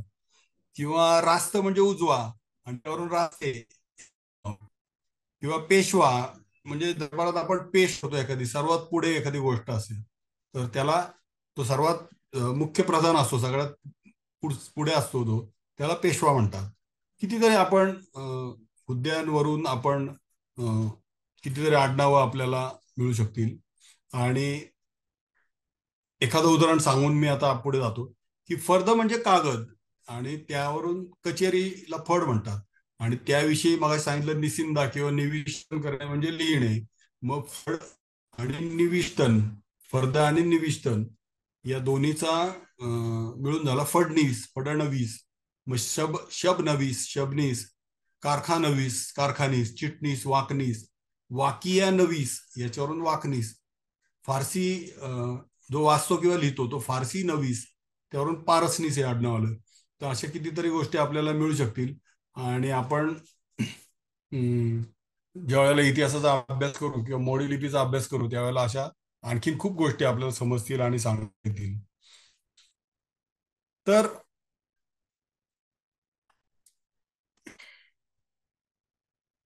शिवपूर्व काल, शिवकाल, पेशवेकाल आणि इंग्रजी आमदनी आणि भारत स्वतंत्र होईपर्यंत जवळजवळ 700 ते 800 वर्षाच्या मोठ्या कालखंडामध्ये मोडी लिपी ही मराठी भाषेच्या व्यवहाराची लिपी म्हणून उपयोगात आणली गेली. त्यापैकी शिवकालीन आणि शिवपूर्वकालीन कागदपत्र आता अभावाने सापडतात, कारण कागदाला आयुष्य असतं आणि हे कागद काही काळानंतर. आणि दुसरं असं की काही कारणामुळे त्या काळातले कागद नष्ट झालेले असू शकतात. जसं शिवाजी महाराजांच्या काळातले कागद मिळत नाहीत. तर मोडी लिपीतला सर्वात म्हणजे कमी प्रमाणात मिळतात, मिळत नाही असं नाही, कमी प्रमाणात मिळतात. मोडी लिपीतला सर्वात जुना कागद इतिहासाचार्य विका राजवाडे यांनी बघितल्याची नोंद आहे. आणि तो कागद होता इसवी सन 1428 मधला. आणि आजपर्यंत उपलब्ध असलेला तो कागद अर्थात राजवाड्यांनी बघितला असं त्यांची नोंद आहे, पण तो आत्ता कागद उपलब्ध नाही आपल्याला बघायला. मोडी लिपीतला आज उपलब्ध असलेला सर्वात जुना मोडी कागद इसवी सन 1550 मधला आहे आणि तो पुण्याच्या भारत इतिहास संशोधक मंडळामध्ये आहे. भारताच्या विशेषतः मराठ्यांच्या इतिहासात मूलभूत संशोधन करणारी, इतिहासासंदर्भात मूलभूत संशोधन करणारी ही जवळजवळ 115 वर्षाची जुनी संस्था आहे, विका राजवाड्यांनी स्थापन केलेली. आणि इतिहास मंडळामध्ये, भारत इतिहास संशोधक मंडळामध्ये इसवी सन 1550चा मी तुम्हाला कागद सांगितलं, तेव्हापासून 1925 सालापर्यंतच्या विविध विषयांवरील मोडी कागद उपलब्ध आहेत आणि त्या अभ्यासकांना बघायला मिळतात, अभ्यास करायला आपल्याला मिळू शकतात. आता हा साधारण मोडी लिपीचा परिचय झाला. आता मोडी लिपीचा इतिहास पण सांगितला. आता मोडी लिपीच्या मध्ययुगीन काळाच्या इतिहासाच्या अभ्यासासाठी किंवा इतिहासाच्या पुनर्रचनेसाठी मोडी लिपीचं योगदान कसं आहे ते आपण बघूया. धनलक्ष्मी, जरा मला प्लीज सांगा आपल्याला किती वेळ अजून? सर झालाय खरं टाइम आपला. एक कारण 5-10 मिनिटं घेऊ शकता आपण. भारतातल्या मध्ययुगीन काळाच्या इतिहासाची जी साधने आहेत त्यापैकी लिखित, भौतिक आणि मौखिक अशी साधनं आहेत. आणि या काळातल्या मराठ्यांचा म्हणजे पर्याय भारताचाच अभ्यास करत असताना मोडी लिपीतल्या साधनांचा आपल्याला उपयोग प्रामुख्याने मोठ्या प्रमाणावर होतो. आणि त्यातल्याही म्हणजे मराठ्याच्या इतिहासातल्या अनन्यसाधारण महत्व असलेल्या शिवकाळातली साधनं मात्र अत्यल्प प्रमाणामध्ये उपलब्ध आहेत. आणि या म्हणजे शिवपूर्व काळापासून ते ब्रिटिश काळापर्यंत एवढा मोठ्या कालखंडातली इतिहास जाणून घेण्यासाठी आपल्याला मोडी लिपी येणं आवश्यक आहे. मग ती साधनं कुठल्या ह्याच्यात असतात, कुठल्या कुठल्या प्रकारची आहेत? तर या मराठी साधनांमध्ये बखरी आहेत, आज्ञापत्र आहेत, शकावल्या आहेत, निरनिराळ्या घरांच्या कैफियती आहेत, हकीकती आहेत, करिणे आहेत, कुळकट, विविध पत्रव्यवहारांची दप्तरं, विविध प्रकारची हिशोबाची कागदपत्र, म्हणजे त्याला चिटणीशी आणि फडणीशी दोन्ही प्रकारची कागदपत्र म्हणतात, आणि विविध प्रकारचे दस्तऐवज याचा समावेश होतो. यापैकी शिवपूर्व काळातली आणि शिवकाळातली कागद मागाशी सांगितलं ती आपल्याला कमी मिळतात. मात्र इंग्रजांच्या काळामधली कागदपत्र आपल्याला बऱ्यापैकी मिळतात. याचं कारण त्यावेळेला ज्यावेळेला 1818 साली इंग्रजांचं राज्य आलं त्यावेळेला त्यांनी इथं नवीन मिळालेल्या राज्याच्या महसुलाच्या माहितीसाठी वेगवेगळे कागदपत्र, जी गावोगावीची कागदपत्र होती ती सर्व मोडी कागदपत्र जप्त करून त्यांनी त्याचं एक ऑफिस स्थापन केलं, की त्याला एलिनेशन दप्तर नाव दिलं. आणि ते कागद त्यांनी पुण्यामध्ये, त्याला आता आपण पेशवे दप्तर किंवा पुणे आर्काइव्ज म्हणतो, या ठिकाणी त्यांनी त्या इंग्रजांनी त्या कागदपत्रांचं जतन वेगळ्या कारणासाठी केलं, पण आपल्याला ते पेपर्स इतिहासाच्या अभ्यासासाठी उपयोगी पडतात. आज आशिया खंडातला सर्वात मोठा दप्तरखाना हा पुणे आर्काइव्ज किंवा पेशवे दप्तर आहे. आणि एकाच लिपीतल्या, एकाच राजवटीतल्या जवळजवळ 250 वर्षाचा इतिहास सांगणारी जवळजवळ 4 कोटी कागदपत्र या दप्तरखान्यात आहेत. आणि यातले सगळेच कागद वाचले गेले नाहीत. खूप कागद अजून संशोधकांच्या प्रतीक्षेत आहेत. आणि इथं जी लिस्ट दिसते तुम्हाला, पुणे, दिल्ली, जबलपूर, नागपूर, बिकानेर, सीतामहू, हैदराबाद, चेन्नई, मुंबई, कोल्हापूर, धुळे, औरंगाबाद, बंगलोर, तंजावर आणि गोवा, आणि याच्याच प्रमाणे परदेशात सुद्धा अनेक मोडी लिपीतले कागदपत्र आहेत. आपल्याला आता आपण थोडं शेवटाकडे येतोय, की कालबाह्य झालेल्या या मोडी लिपीचा अभ्यास सध्याच्या काळात आपण कशासाठी करायचा, इतकं मी आपल्याला सांगतो आणि मी थांबतो. तर तुम्ही म्हणाल की कालबाह्य झालेली लिपी आता का वाचायची? एकतर इतिहास अभ्यासकांसाठी मोडी लिपी वाचता येणं हे अतिशय आवश्यक आहे. नाहीतर मग तुम्हाला प्रत्येक वेळेला मोडी वाचणाऱ्यांवर अवलंबून राहावं लागतं. म्हणून स्वतःला जर इतिहासाचा अभ्यास करायचा असेल तर मोडी लिपी आलीच पाहिजे. आणि वेगवेगळ्या घराण्यांकडे आणि दप्तरखान्यांमध्ये आजही मोडी वाचता येणाऱ्या संशोधकांची वाट पाहत असलेली धुळीत पडलेली मोडी कागदपत्र आहेत. तर त्यामुळे तो अंधारातला इतिहास प्रकाशात आणण्यासाठी आपण मोडी शिकणं आवश्यक आहे. त्याचप्रमाणे इतिहास संशोधनाच्या क्षेत्रामध्ये पैसा आणि ग्लॅमर त्या मानानं कमी असल्यामुळं या क्षेत्राकडे लोक फार कमी वळतात. पण सध्या बऱ्यापैकी लोक अभ्यास करायला लागलेले आहेत. आणि त्यामुळं ज्यांना थोडा वेळ देणं शक्य आहे, ज्यांची आर्थिक परिस्थिती चांगली आहे, त्याने आपली एक सेवा म्हणून पण आपण हा गेल्या पिढीने ठेवलेला ठेवा पुढच्या पिढीकडे सुपूर्द करण्यासाठी आपण स्वतःहून एक सेवा म्हणून पण काम करता येण्यासारखं आहे. आणि आज अनेक दप्तर मोडी वाचकांच्या प्रतीक्षेत आहेत. ही कागदपत्र वाचण्याचं, त्यातल्या महत्वाच्या नोंदी घेण्याचं काम आजही काही मंडळी चिकाटीनं करतात. पण एक काम प्रचंड आहे आणि ते काम पूर्ण करण्यासाठी त्यांचं आयुष्य अपुरं पडेल, पण मोडी कागद वाचून संपणार नाही. मगाशी तुम्हाला मी सांगितलं की एका पेशवे दप्तरात 4 कोटीहून अधिक कागद आहे. हे कागद काळाच्या ओघात नष्ट होण्याच्या आत ते वाचून त्यातल्या महत्वाच्या कागदपत्रांचं जतन होणं, त्याच्या नोंदी घेणं आणि हे आवश्यक आहे. आणि त्यासाठी महाराष्ट्र शासनानं ही 1952 साली अचानक बंद केलेली मोडी लिपी आत्मसात करून या क्षेत्रात काम करणं आपल्याला आवश्यक आहे. आणि आज तुम्ही बघितलं की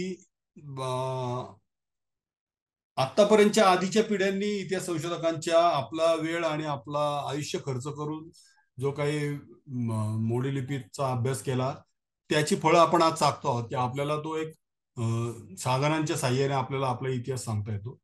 परत दुसरं, का वाचायची हा एक विषय आपला असा होता की त्यामधलं आणखीन एक कारण की मोडी चांगलं लिप्यंतर करणाऱ्या माणसांची आज वाहन आहे. महसूल विषयक कागदपत्र, जमीन जुमल्याचे कागद, न्यायालयातले कागद, सनदपत्र, इनामं ही सगळी मोडी लिपीत आहेत. आणि त्यामुळे जमिनीचे कागद, तर त्यामुळे शासकीय कार्यालयांमध्ये अतिशय आवश्यकता असते आणि हे एक उपजीविकेचं साधन सुद्धा होऊ शकतं. आणि मोडी लिपीची शासकीय परीक्षा दिली तर तुमचं लिप्यंतर कोर्टामध्ये ग्राह्य धरण्यात येतं. तर आजही अनेक अप्रकाशित मोडी कागदपत्र उपलब्ध आहेत, ज्यातून आपल्याला नवीन इतिहास समजू शकतो. आणि इतिहासाच्या अभ्यासकांनी या कागदपत्रांच्या आधारे मराठ्यांच्या इतिहासातल्या नव्या वाटा शोधल्या पाहिजेत आणि भारतीय इतिहासाचं नवं आकलन, नवं रूप या मोडी दस्तावेजांच्या आधारे मांडलं पाहिजे. आणि हाच मोडी लिपी शिकवण्यामागचा हेतू आहे. आणि जाता आता आणखीन एक गोष्ट सांगतो की मराठ्यांच्या इतिहासाला उपलब्ध असलेल्या साधनांवर पुन्हा पुन्हा भाष्य करून तेच तेच वेगवेगळ्या अँगलनी तोच इतिहास परत मांडण्यापेक्षा इतिहास अभ्यासकांसाठी जर आपण एखादा जरी महत्वाचा कागद मोडी लिपीतला आपण अभ्यास करून त्याचं जर आपण प्रकाशित करू शकलो तर त्याच्यासारखी गोष्ट नाही. कारण मराठ्यांच्या इतिहासाला आता त्याच विषयावर भाष्य करण्यापेक्षा नवीन साधनं मिळणं मराठ्यांच्या इतिहासासाठी हे आवश्यक आहे. आणि आपण पुन्हा भेटूयातच. आणि मी आता थांबतो. सर्वांना धन्यवाद. आणि विशेषतः धनलक्ष्मी आणि महेश आणि केतकी, आपल्या सर्वांना धन्यवाद. आपल्याला खूप शुभेच्छा धनलक्ष्मी आणि टीमला. आणि मी इथं थांबतो. धन्यवाद. कारण हा विषय मोठा आहे. आपल्याला आणखीन वेळ मिळाला असता तर आणखीन बोललो असतो. धन्यवाद. थँक्यू सो मच सर, तुम्ही एवढी अमूल्य माहिती आम्हाला दिलीत त्याबद्दल खूप खूप धन्यवाद. आता आपण प्रश्नोत्तरांकडे वळूया. कोणाला काही प्रश्न असतील तर तुम्ही हँड रेज करून विचारू शकता किंवा चॅट बॉक्स मध्ये टाकू शकता. ओके, तर व्यंकटेश बोला.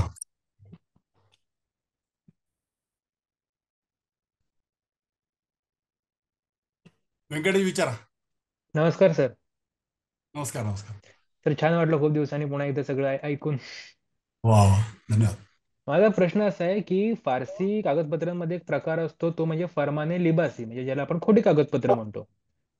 तसा मोडीमध्ये सुद्धा असा काही प्रकार आहे का? कारण नकलपत्र तर असतात जो आपण अभ्यासतोच नेहमी, पण तसं खोटी कागदपत्र असतात का आणि अशी कोणती प्रकाशित आहेत का? एक उदाहरण देऊ शकता का? आहेत ना. मी तुम्हाला म्हणजे नंतर आपण ज्या वेळेला भेटू किंवा आपण कुठल्या तरी प्लॅटफॉर्मवर परत भेटू त्यावेळेला मी तुम्हाला नक्की याविषयी सांगेल की जास्ती करून इंग्रजांचं राज्य आलं आणि मराठ्यांचं राज्य गेलं त्यावेळेला अशी काही कागदपत्र करण्याचा प्रयत्न झाला होता किंवा आजही काही अशी त्याला फोर्जिंग म्हणतो तर अशी कागदपत्र केल्याची काही उदाहरणं मिळतात.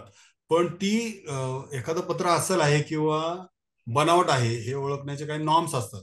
तर त्याप्रमाणे आपल्याला ते आपण ऍडव्हान्स ज्यावेळेला शिकू त्यावेळेला मी तुम्हाला सांगेन जर तुम्ही त्याला आलात तर. ओके. आणि एक अजून एक प्रश्न होता की गजाननराव मेंदळे इतिहास संशोधक, ज्येष्ठ इतिहास संशोधक, हो, यांचा एक लेख प्रसिद्ध आहे तर तो मी शेअर करेन तुमच्यावर. नक्की. आणि एक प्रश्न होता की सध्या मी राधा माधव विलास चंपू वाचतोय तर त्याच्या जी प्रस्तावना आहे त्या प्रस्तावनेसाठी पण राजवाड्यांनी शहाजी महाराजांच्या कागदपत्रांचा अभ्यास केलाय का? तो एक म्हणजे पुढे चंपूमध्ये हा लिहिलेला आहे वेगळाच त्यातच विषय, आहे? आज आपल्या विषय संबंधित नाही पण अर्थातच अभ्यास नाही, केलाय. मोडी कागदपत्रांचा त्याला सहभाग आहे का पण? राजवाड्यांच्या प्रस्तावनांमध्ये इतक्या म्हणजे इतका माहिती मिळते की राजवाड्यांच्या प्रस्तावनांचे वेगळे खंड आहेत हे तुम्हालाही माहिती असेल का? हो हो हो. त्यालाच पण मोडी कागदपत्रांचा आधार आहे का? हो, असणारच ना. अभ्यासे प्रकट व्हावे असंच असणार त्यांचं ते. अर्थात तो रेफरन्सच वेगळा आज याला नाही. आणखीन कोणाला काय? Okay, thank you thank you. Sir. Thank you. Sir, chat box मध्ये एक प्रश्न आहे की मोडी लिपीचे कागद वाचण्यासाठी AI चा काही वापर करण्याबद्दल प्रयत्न आहेत का? चांगला प्रश्न आहे. एकच मिनिट. स्क्रीन शेअरिंग ऑफ केले ना? स्टॉप केलंय का काय? झाली आहे सर स्टॉप तुमची स्क्रीन. ओके ओके, ठीक आहे. हा प्रश्न मला इथे दिसत नाही पुढे. तुम्ही केतकी परत रिपीट करा ना प्लीज.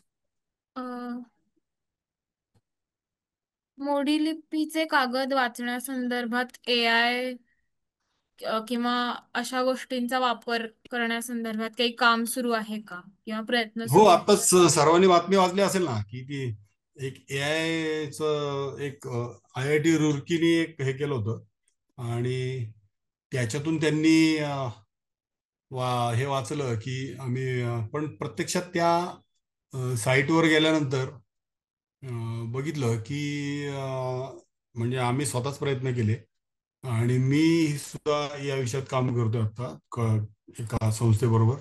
तर त्यांनी सर्वांसाठी ओपन टू ऑल आहे ते. तर त्याच्यामध्ये तुम्ही जाऊन बघा की आपण तिथं काही फारसी मोडी कागद किंवा काय एखादी लाईन आपण जर दिली तर त्याचा आम्ही एकेका याचं 5 वेळा अर्थ लावला, पण तो वेगवेगळे अर्थ मिळाले त्याचे. तर मला वाटतं आता तरी जे काम झालंय IIT रुड़कीचं, तर ते इतकं हे नाहीये. सुरुवाती अर्थात अशा प्रकारे काम करणारे माझ्या माहितीत तरी 2 किंवा 3 तरी संस्था आता आहेत. पण म्हणजे या अनुषंगाने विचार केला तर इथं निखिल परांजपे पण आहेत. तर काय होतं की ते फारसीचे तज्ज्ञ आहेत निखिल परांजपे, मी आता नाव बघितलं निखिल. तर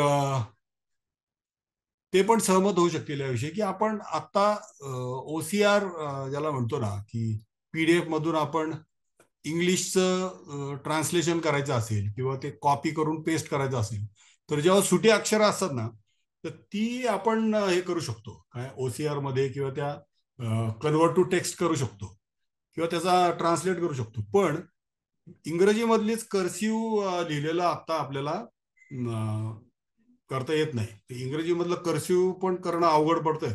तर मोडी लिपी किंवा दुसऱ्या कुठल्या लिपींमधलं आता तरी, म्हणजे माझा संदर्भ मोडीचा आहे, तर त्यामुळे मोडी लिपीतलं आता तरी काम अशा प्रकारे प्रयत्न करतात. यापूर्वी सिडॅकने असे प्रयत्न केले होते आणि असे प्रयत्न आता सुरू आहेत. तर यश येईल असं दिसतंय त्यांना, पण त्याला वेळ लागेल. आता तरी अजून यश आलेलं दिसत नाही. आणि महत्वाचं म्हणजे की कॉम्प्युटरनी केलेलं लिप्यांतर ते तपासायला तुम्हाला मोडी तज्ज्ञ पाहिजेच, हे केलेलं बरोबर का नाही. तर त्यामुळं मोडी शिकण्याचं किंवा त्याचा अभ्यास करण्याचं कमी होणार नाही. किंवा अगदीच AI नी केलं तरी मला आता वाटत नाही की 100% होईल. ओके सर, आपण एक शेवटचा प्रश्न घेऊया. मोडी लिखाणासाठी काही पुस्तकं सजेस्ट करू शकतो? मोडी लिखाण कोणी विचारलं हे? प्रशांत सरांचा मेसेज आहे चॅटबॉक्स. प्रशांत तरडपल्लीवर का? ठीक आहे. अहो सर, मी काय म्हणतो, मोडी लिखाण तर आलंच पाहिजे. त्यासाठी काय पुस्तकं पाहिजे, तर बाराखडीची सराव करा तुम्ही, बाराखडीचा. आणि मूळ जी पत्र आपल्याकडे उपलब्ध आहेत, ज्याचे झेरॉक्स असतात किंवा मूळ पत्र असतात, तर ती बघून त्यामध्ये कसं लिहिलंय आपण मोडी, ते आपण लिहून बघितलं तर आपल्याला वाचायला सोपं जाईल. की आपण जेव्हा स्वतः लिहितो ना, तर त्यावेळेला वाचणं आपल्याला सोपं जातं. पण महत्वाचं म्हणजे आपल्याला, मी मागे सांगितलं की अशी काही कोट्यवधी कागदपत्र अजून वाचकांच्या प्रतीक्षेत आहेत. तर त्यामध्ये आपण मोडी लेखनाचा का विचार करतो हे माझ्या लक्षात नाही आलं, की आपल्याला अजून भर घालायची का त्याच्यामध्ये परत. तर आपल्याला आता मोडी लिहावं लागत नाहीये सध्या तरी. आपल्याला मोडी आपण कशासाठी शिकतो जास्त करून, तर ते लिहिलेलं मोडी वाचायचं आपल्याला जुनं, आणि त्यातून काय अर्थ किंवा काही इतिहासाच्या विषयी किंवा वेगवेगळ्या कारणांसाठी आपल्याला ते वाचायचंय. पण त्याच्यामध्ये नव्याने लेखन करायचं. आणि मग प्रशांतजी की मग काही वर्षांनी तुमची डायरी घेऊन कोणतरी येईल की अरे हे आमच्या आजोबांनी काय लिहिलं होतं ते वाचून दाखवा, तर मग प्रश्न येईल तो. गंमत केली. पण मोडी लेखन करायला काही वेगळं पुस्तक नाहीये, आपल्याला बाराखडीवरूनच करावं लागेल. किंवा आपली जे पहिली 5 पुस्तकं असतात त्याहून आपल्याला मोडी कसं लिहायचं ते कळेल. धन्यवाद सर. जर अजून धन्यवाद. कोणाला काही प्रश्न असतील तर आपल्या चॅटबॉक्समध्ये फीडबॅक फॉर्मची लिंक टाकलेली आहे. त्या लिंकमध्ये जाऊन तुम्ही तुमचे प्रश्न टाकू शकता आणि तुमचा अभिप्राय नक्की कळवा. आणि शिवाय व्हॉट्सअप चॅनलची पण लिंक आहे, त्याला जॉईन व्हा. आता मी आपल्या संस्थेच्या संस्थापिका धनलक्ष्मी मॅमना विनंती करते की त्यांनी 2 शब्द बोला. धन्यवाद केतकी. आणि सर्वप्रथम राजेंद्र धुमे सर, तुम्हाला पण धन्यवाद आणि तुमचं अभिनंदन की आजचं जे व्याख्यान होतं आणि त्याचा जो हेतू होता की बोधसूत्राच्या माध्यमातून आपल्याला जो अक्षरायण हा मंच आहे, या मंचावरनं आपल्याला जे द्यायचं होतं लोकांना, तो आज मला असं वाटतं तुमच्या या व्याख्यानातनं सफल झाला. कारण तुम्ही धन्यवाद. हा मोडी लिपीचा नुसता परिचय असं नाही, पण मोडी लिपीच्या काही गोष्टी आहेत, म्हणजे लिपीची शैली असेल किंवा साधनं कुठली वापरतात आणि त्या साधनाला असलेल्या कालमर्यादा असतील किंवा त्याची प्रत, आता तुम्ही जसं म्हटलात की त्याला आयुर्मान आहे, त्या कागद लवकरात लवकर वाचले गेले पाहिजे, संशोधकांनी त्याच्यावर काम केलं पाहिजे, किमान वाचून त्याचं डॉक्युमेंटेशन झालं पाहिजे. ही आज काळाची गरज आहे. तर ह्या अत्यंत महत्त्वाच्या गोष्टी आज तुमच्या माध्यमातनं, या प्लॅटफॉर्मच्या माध्यमातनं लोकांपर्यंत पोहोचल्या. त्याच्यात मला खूपच आनंद झाला या गोष्टीचा. त्याच्यानंतर सगळ्यात महत्त्वाचं म्हणजे आताच त्या सरांनी प्रश्न विचारला की मोडी लिहायचं, त्यांनी जो एक प्रश्न विचारला होता, तर तसं तुम्ही म्हटलात तसं लिहिण्यापेक्षा त्याचा सराव करून इतिहास अभ्यासामध्ये कॉन्ट्रीब्युशन करणं ही आता काळाची गरज आहे. त्यामुळे मला असं वाटतं की सगळ्यांनीच, राजेंद्र सर आहेत किंवा असे सगळे तज्ज्ञ मार्गदर्शक आपल्यासाठी अवेलेबल आहेत आज मोडीचे, तर अशा लोकांकडनं या विषयावर, या मोडी लिपीवर मार्गदर्शन घ्यायला पाहिजे आणि याचा सराव करून, अभ्यास करून सर जसं म्हणतात तसं नवनवीन संशोधन अजून बाहेर आणलं पाहिजे. त्यांनी आपल्याला, आपण जसं म्हटलात, सर जसे म्हटले तसं, की आपण समाजाला काहीतरी देऊ शकतो. म्हणजे नुसतंच वाचन करून ते ठेवण्यापेक्षा तो इतिहास जो आहे, मराठ्यांचा इतिहास म्हणा, त्याच्यावर नवीन संशोधन बाहेर येईल आणि ज्याचा आपल्या इनडायरेक्टली समाजाला, आपल्या संस्कृतीला कुठेतरी त्याचा उपयोग होणार आहे असं मला वाटतं. आणि तुम्ही जे म्हटलात ते अत्यंत महत्त्वाचं एक मला मेन्शन करावं वाटलं, की छत्रपती शिवाजी महाराजांचे आपल्यावर अत्यंत अनंत उपकार म्हणायला पाहिजेत. कारण त्यांनी फारसीचे बरेचसे शब्द मराठीमध्ये आणि ह्याच्या संस्कृतमध्ये परत आणून, म्हणजे व्यवहारामध्ये एखादी भाषा आणली किंवा एखादी लिपी आणली की ती जास्त काळ लोकांच्या मध्ये राहते, जिवंत राहते, प्रवाही राहते. त्यामुळे ते अतिशय मोठं योगदान आपल्या दृष्टिकोनातनं सगळ्यांच्याच किती मोठं होतं याचंही स्मरण आपण कायम ठेवलं पाहिजे, एक संशोधक म्हणून किंवा अभ्यासक म्हणून. तर अतिशय नक्कीच. महत्वाचे विषय तुम्ही मांडलेत, अतिशय महत्वाचे मुद्दे तुम्ही या अनुषंगाने मांडलेत. हे मला आज खूप छान वाटलं. आणि जो आपला पर्पज होता किंवा ज्या ह्यानी आपण बोललो होतो की आपण असं करू शकतो का, तर तो आज कुठेतरी काही अंशी नक्कीच सफल झालाय. मला वाटतं याचं पूर्णत्व तेव्हा होईल जेव्हा आपण लोकांपर्यंत याचा अभ्यासक्रम पोचवू शकू मोडीचा. तर त्याला एक छान पूर्णत्व येईल असं मला वाटतं त्यावेळेला. आणि तुमचे खरंच अभिनंदन आजच्या ह्याच्यासाठी. आणि आपल्या सर आज जे सगळे जॉईन झाले त्यांना पण मला एक अ, बातमी म्हणूया, बातमी द्यायची आहे, की आपल्याला सर्वांना माहिती आहे की श्रावणी पौर्णिमेपासनं संस्कृत दिन आपल्या भारताभर साजरा केला जातो. आज आता आपण भाषेच्या निमित्ताने, लिपीच्या निमित्ताने एकत्र आलोय, तर हे माध्यम मला वाटतं खूप चांगलं आहे हा विषय बोलण्यासाठी. तर आज जसं आपण मोडी ऐकलं तसंच आपली संस्कृत भाषा जी आहे त्या भाषेचा आपण दिवस साजरा करतो, भारतभर साजरा करतो. तसंच पुण्यामध्ये आता संयुक्त, म्हणजे संस्कृत या विषयावर अध्ययन करणारे किंवा अध्यापन करणाऱ्या ज्या संस्था आहेत, अनेक संस्था आहेत अशा, या एकत्र येऊन संस्कृत दिन साजरा करतायत. तर येत्या बुधवारी आपल्या फर्ग्युसन कॉलेज जे आहे पुण्यामधलं, तिथे ते कार्यक्रम घेणार आहेत संस्कृत विषयी. तर आपण जे संस्कृत अनुरागी आहेत किंवा तुमचे नातेवाईक पण असतील, त्यांनी अवश्य त्या कार्यक्रमाला जॉईन करा आणि आपल्या संस्कृत प्रती असलेलं प्रेमही तुम्ही दाखवा, भाषेबद्दलचं. आणि मला वाटतं पुन्हा एकदा राजेंद्र सर तुमच्याकडे मी वळते, की आज तुम्ही मोडीविषयी आम्हाला मार्गदर्शनाला आलात त्याबद्दल खरंच तुमचे धन्यवाद. धन्यवाद, खूप धन्यवाद. आणि तुम्ही उत्तम काम करताय, त्यात मला काहीतरी खारीचा वाटा देता आला याचा मलाही आनंद आहे. आणि धन्यवाद, मी धन्यवाद. तुमचं काम बघतोय, मला माहिती आहे आधीपासून, 2015 पासून तुम्ही हो उल्लेख हो, केला. अगदी. आपण भारतीय विद्यापासून, म्हणजे आपण इंडॉलॉजीला वर्गमित्र होतो, पण त्याच्या व्यतिरिक्तही माणूस म्हणून राजेंद्र सर, आणि अभ्यासक म्हणून मेन म्हणजे, कारण त्यांना मंदिराचा पण अभ्यास इतका सखोल आहे की त्यांनी आम्हाला मोरगाव आणि परिसर व्यवस्थित फिरून दाखवला होता, आम्ही ज्यावेळी इंडॉलॉजीला होतो त्यावेळी. आणि त्यांच्याकडे त्या सर्व गोष्टींची माहिती असते. ते आमच्यासाठी खूप मोठं होतं. आणि म्हणजे तुम्ही कार्यानी आणि अनुभवानी खूप मोठे आहात सर. आणि तुमचं हे धन्यवाद. कार्य असंच छान पुढे आणखीन होत राहो, मोडीमध्ये पण होत राहो. आणि तुमच्या आत्ता तुम्ही सध्या जी पीएचडी करताय त्याच्यासाठी शुभेच्छा तुम्हाला. धन्यवाद, सर्वांना धन्यवाद. येस. ओके, आणि आपण भेटूयात परत. आणि तुम्ही असंही काही असेल तर मला बोलवा, नक्कीच येईन मी. आणि नक्की जसं नक्की. तुम्ही उल्लेख केला तसं एखाद्या आपण, ज्याविषयी माझं संशोधन आहे अशा विषयी एखादे आपण सहल पण करू शकतो. हो हो, नक्कीच नक्कीच. हे आपल्या संशोधकांना पण उपयोगी पडू शकतं किंवा आपल्याशी जोडल्या गेलेल्या अनेकांना ते उपयोगी पडू शकतं नक्कीच. येस, नक्कीच. आणि धन्यवाद. एकच फक्त एक वाक्य हो केतकी भागवत. तर हो. केतकी भागवत माझ्याकडे मोडीच्या निमित्ताने त्यांच्याशी संपर्क आला माझा, पण त्या उत्तम अभ्यास करतात. आणि आत्ताच त्यांचं नाव लक्षात ठेवा, पुढे जाऊन व्यंकटेश डंके, केतकी भागवत ही मंडळी काहीतरी पुढे जाऊन करणारी आहेत. नक्की नक्की. लक्षात नक्की. घेते आता. तर हो. त्यांनाही खूप शुभेच्छा आणि तुम्हालाही खूप शुभेच्छा. धन्यवाद. धन्यवाद धन्यवाद. धन्यवाद. धन्यवाद. आपण आपल्या आता कार्यक्रमाच्या शेवटाकडे येतोय. मी अपूर्वा मॅडमना विनंती करते की त्यांनी पुढची सूत्र आपल्या हातात घ्यावीत. नमस्कार सर्वांना. मी अपूर्वा कबाडे.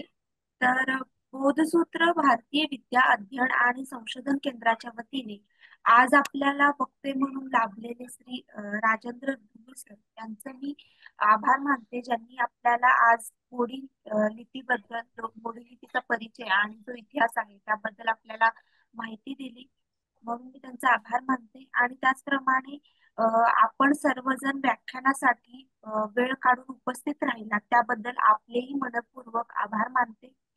तसेच आपल्या संस्थेच्या संस्थापिका धनलक्ष्मी मॅडम आणि इतर टीम मेंबर्स यांचेही मी आभार मानते. आणि आपण पुन्हा सर्वजण पुढच्या वेळी नवीन लिपी, नवीन भाषा आणि नवीन वक्त्यांसोबत भेटू. तर धन्यवाद. आणि आजचा कार्यक्रम जो आहे तो इथेच संपला असं मी जाहीर करते. शुभरात्री. धन्यवाद. धन्यवाद. धन्यवाद. येस, धन्यवाद.